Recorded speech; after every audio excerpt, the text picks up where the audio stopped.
Mais pour l'instant, c'est quelque chose que je priorise, c'est vraiment mon objectif, c'est quelque chose que j'aimerais vraiment accomplir avant d'avoir 30 ans. Allez YouTube! Aujourd'hui, on se retrouve dans une autre vidéo de ma série Finance. J'ai eu 25 ans plus tôt cette année et ça m'a un peu fait réfléchir à qu'est-ce que je souhaitais pour la deuxième moitié de ma vingtaine. C'est quoi que je voulais accomplir avant d'avoir 30 ans? Je pense que c'est une réflexion très typique de la mi, voire la fin vingtaine. Et ça m'a donné l'idée de faire cette vidéo-là puis de vous partager, c'était quoi mes 10 objectifs financiers que je veux accomplir avant d'avoir 30 ans. Si c'est le genre de vidéo qui vous intéresse, n'oubliez pas de vous abonner pour ne pas manquer d'autres vidéos de ma série Finance. Mettez un like si vous voulez que j'en refasse d'autres comme celle-là. Et c'est parti pour les 10 objectifs financiers que je veux accomplir avant la trentaine. Petit disclaimer avant de commencer, je pense que c'est super facile de se comparer aux autres par rapport à notre situation financière, surtout dans la vingtaine, parce que le spectre est tellement large de où on peut être vis-à-vis de notre situation financière pendant notre vingtaine. Le début de notre vingtaine versus la fin, les autres personnes qui ont des situations financières qui sont complètement différentes aux nôtres. Fait que je pense que c'est important de ne pas se comparer. Je dis ça, mais ça m'arrive aussi de temps en temps de me comparer à des personnes qui ont mon âge puis de me dire comme « Ah, mon Dieu, je suis pas à la même place que eux ». Mais c'est important de se rappeler qu'on a toutes une réalité différente. On sait pas qu'est-ce que les autres vivent et surtout au niveau financier, je pense qu'on connaît jamais vraiment la réalité des finances de quelqu'un. Mon objectif pendant cette vidéo-là, c'est vraiment pas qu'on se compare. Tout le monde a sa situation différente, mais je vous partage mes objectifs pour ma situation financière à 25 ans. Le premier objectif financier que je veux accomplir avant la trentaine, c'est d'avoir une valeur nette de plus de 100 000 $. Une valeur nette, c'est tous vos actifs, donc l'argent que vous avez dans vos comptes de banque, dans vos placements, si vous avez de l'immobilier qui est à votre nom, moins vos passifs, donc vos dettes. Si vous avez un prêt de voiture, une hypothèque, ce genre de choses-là, ça peut en faire partie. Personnellement, j'ai la chance de ne pas avoir de dettes et de pas avoir de passifs. J'ai seulement des actifs, qu'est-ce qui m'aide vraiment beaucoup. Je pense que le chiffre du 100 000, c'est comme un gros milestone que beaucoup de monde souhaite atteindre, peu importe l'âge qu'on a. Je pense que c'est un gros step de franchir comme le 6 chiffres.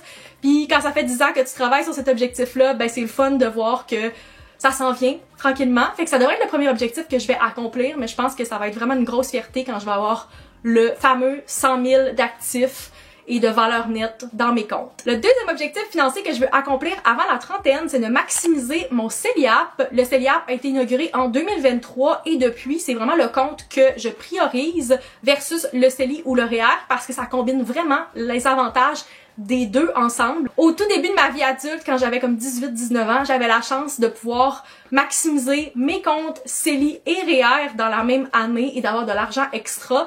Mais dans la vie actuelle de 2025, en tant qu'adulte qui est autonome financièrement, c'est pas quelque chose que je peux faire. Donc quand j'ai seulement un compte que je peux prioriser, c'est le CELIAP. Comme je souhaite devenir propriétaire dans les prochaines années, c'est un compte qui fait vraiment du sens pour moi, comme c'est pour l'achat d'une première propriété. Mais si jamais je décide de ne pas être propriétaire, dans les 15 années après l'ouverture de mon CELIAP, ben je vais juste pouvoir transférer cet argent-là dans un REER et avoir profité des avantages du CELIAP. Donc pour moi, ça fait juste vraiment du sens. Même si c'est pas un objectif dans les prochaines années très proches pour quelqu'un, c'est quand même quelque chose que je conseille d'aller comme consulter un expert et de voir si ça peut être avantageux d'ouvrir un CELIAP parce que c'est un compte qui est vraiment incroyable, qui a full d'avantages au Canada. Comme je suis pas certaine exactement du timeline de quand je vais devenir propriétaire, je suis pas certaine que je vais pouvoir profiter du 40 000 $ maximum de cotisation, mais en attendant, je cotise mon 8 000 $ par année maximum. Parlant d'achat de maison, mon troisième objectif, c'est d'accumuler une mise de fonds d'au moins 20% pour l'achat d'une maison. Comme j'ai dit, je maximise le plus possible mon CELIAP, mais l'argent que j'ai d'extra, je m'en sers aussi dans mon CELI et dans mon REER, comme ça, je vais avoir la plus grosse mise de fonds possible lors de l'achat d'une maison. Pour l'instant, mon projet d'achat de maison risque de se faire toute seule, donc la plus grosse mise de fonds j'ai, le mieux c'est pour moi pour réduire mon hypothèque à tous les mois. Donc, c'est mon objectif principal en ce moment. Je mets le plus d'argent possible dans la mise de fonds. Numéro 4, dans la même lignée, je veux faire une préqualification hypothécaire. J'ai récemment appris la différence entre une préqualification et une préapprobation hypothécaire. L'approbation vient un petit peu plus tard dans le processus, mais juste pour commencer à regarder, à savoir c'est quoi le champ des possibles pour moi, je pense que ça peut être super pertinent de faire une préqualification, d'aller voir ok, qu'est-ce que je peux emprunter, qu'est-ce qui est réaliste, puis peut-être que ça va me dire que c'est juste pas réaliste pour moi en ce moment ou ça va accélérer mon plan. Mais c'est clairement quelque chose que je veux faire avant même de commencer à regarder sérieusement puis à faire des visites parce que je sais que le processus est tellement complexe et se fait tellement rapidement parfois pour faire une offre que c'est super pertinent d'avoir déjà une préqualification et après une pré-approbation plus tard dans le processus. Le cinquième objectif financier que je veux accomplir avant la trentaine, c'est d'avoir un fonds d'urgence équivalent à au moins 6 mois de dépenses. En 2025, au niveau de mon fonds d'urgence, j'avais l'objectif d'avoir au moins 3 mois de dépenses qui était équivalent à peu près à 7500 $, ce que j'ai accompli cette année. Mais pour le reste de ma vingtaine, j'aimerais ça augmenter progressivement ce chiffre-là pour avoir au moins 6 mois de dépenses, soit équivalent à peu près 15 000 $. Éventuellement, comme j'anticipe d'avoir une hypothèque, je pense que c'est encore plus important dans ce cas-ci d'avoir un fonds d'urgence qui est plus élevé, voire le double de ce que j'ai en ce moment, tout simplement parce que mes coûts mensuels vont être beaucoup plus élevés et dans une situation où, par exemple, tu as besoin de toucher à ton fonds d'urgence, la perte d'un emploi, une maladie, un accident, ce genre de choses-là, c'est encore plus important d'avoir plus d'argent parce que vous avez plus de coûts associés à être propriétaire versus à être locataire. Fait que tranquillement d'augmenter ce fonds d'urgence-là puis me rendre à mon 6 mois, c'est vraiment mon objectif en ce moment vis-à-vis le fonds d'urgence. Le sixième objectif que je veux atteindre avant la trentaine, je vous dirais que c'est un gros, et tous les autres sont un peu liés à celui-là, évidemment, c'est de devenir propriétaire, faire l'achat de ma première propriété. C'est un gros objectif que j'ai pour ma vingtaine, que j'anticipe, donc tous mes objectifs sont un peu reliés à ça parce que c'est quand même un gros step, surtout si je le fais en solo. Mais j'essaie de me préparer tranquillement en faisant plusieurs petites étapes, plusieurs petits objectifs pour après me rendre à ce gros objectif-là.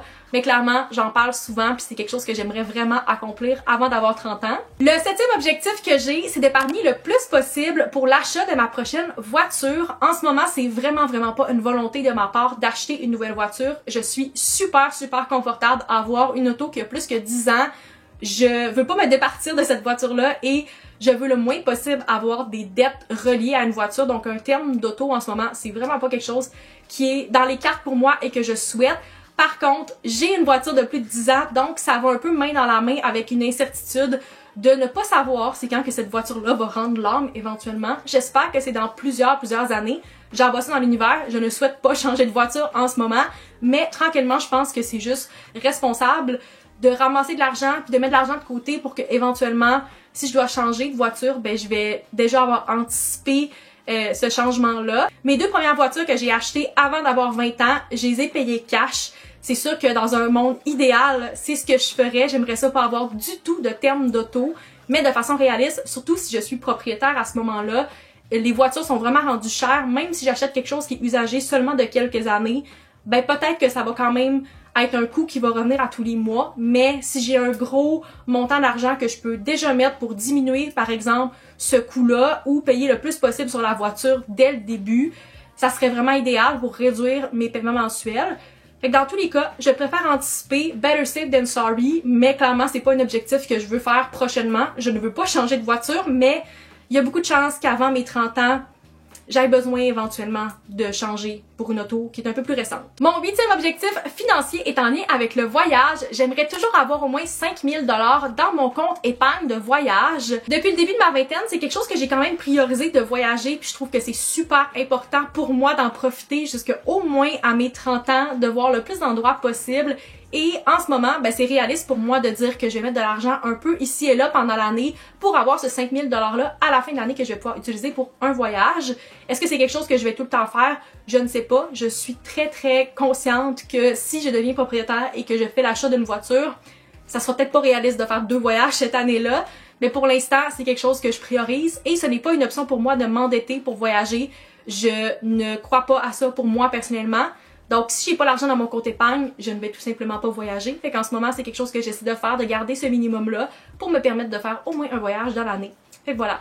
C'est sûr que c'est un bonus, mais ça serait vraiment le fun de pouvoir continuer à le faire. Mon 9e objectif, ça serait d'atteindre un revenu annuel de plus de 80 000 $. Et là, je sais déjà qu'il y a des gens qui vont trouver ça très bas et d'autres qui vont trouver ça très haut. Ça dépend vraiment de votre domaine d'études. Je sais qu'en sortant de l'école, il y a des gens qui font déjà beaucoup plus que ça.